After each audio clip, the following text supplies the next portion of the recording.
سب لوگوں کو سوچنا چاہیے کہ جو حسینیت زندہ باد کا نعرہ لگاتے ہیں لیکن کام سارے وہ کرتے ہیں جو یزید نے کیے، نماز نہ پڑھنا، داڑھی کی سنت کے مطابق نہ رکھنا، زکوٰۃ نہ دینا، فطرانہ نہ دینا، اور جائز ناجائز اور حلال اور حرام کی تمیز نہ کرنا، یہ سارے کام ایسے ہیں کہ جو یزیدیوں والے کام ہیں، جو یزید نے کیے، جو یزیدیت کے کھاتے میں ہیں۔ اور اگر ہم حسینیت کا نعرہ لگائیں، حسینیت کا دم بھریں اور محبت حسین جو ہے اس کا علم جو ہے وہ بلند کیے ہوئے ہیں، تو ہمیں سوچنا چاہیے کہ دنیا داروں کو تو ہم دا لگا سکتے ہیں، فراڈ اور دھوکہ لگا سکتے ہیں کہ ہم حسینی ہیں اور ہم دیکھیں جی کتنا ان کے لیے رو بھی رہے ہیں، یہ کر رہے ہیں، وہ کر رہے ہیں، لیکن کردار ہمارا جو ہے وہ سارا یزید والا ہو تو پھر اندازہ لگائیں کہ کل قیامت کے دن جب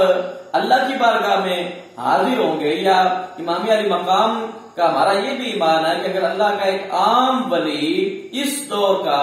وہ روحانی تصرف رکھتا ہے کہ میرے مریدین کیا کر رہے ہیں، تو کیا مولا حسین روحانی تصرف نہیں فرما سکتے کہ میرا نام لینے والے ان کا اعمال کیا ہے، وہ کیا عمل کر رہے ہیں؟ تو اگر امام علی مقام نے یہ پوچھ لیا کہ میں نے تو اپنا کنبہ ذبح کروا دیا، میں نے تو اپنی جان کا نذرانہ پیش کر دیا، مدینہ چھوڑ دیا، مکہ چھوڑ دیا،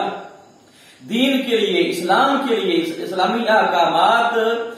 کے لیے میں نے یہ سارا کچھ کیا تھا، اور تم نے اس کی دھجیاں پھیر دی، تم نے دین اسلام پر عمل کرنا گوارا ہی نہیں کیا، تو کل امام علی مقام نے اگر میدان کربلا میں گریبان پکڑ لیا کہ میری محبت کا دعویٰ تو کرتے تھے، دم تو بھرتے تھے، میرا نام تو لیتے تھے، لیکن کام سارے یزیدیوں والے کرتے تھے، تو آج میرے پاس کیا لینے آئے ہو؟ جاؤ جس کا کام کرتے رہے ہو، جاؤ جس کے نقش قدم پر چلتے رہے ہو، اسی سے اپنا اجر بھی مانگو، اسی سے اپنا صلہ بھی مانگو، آج اسی کے ساتھ تمہارا اجر ہوگا۔ تو ہمیں یہ سوچنا چاہیے کہ محبت حسین فقط 10 دن کے لیے یا 2-4 دنوں کے لیے یا چند لمحے کی محفل یا مجلس کے لیے نہیں ہوتی۔ محبت حسین کا تقاضا یہ ہے کہ ہمارا جینا، مرنا، اٹھنا، بیٹھنا، قول و فعل،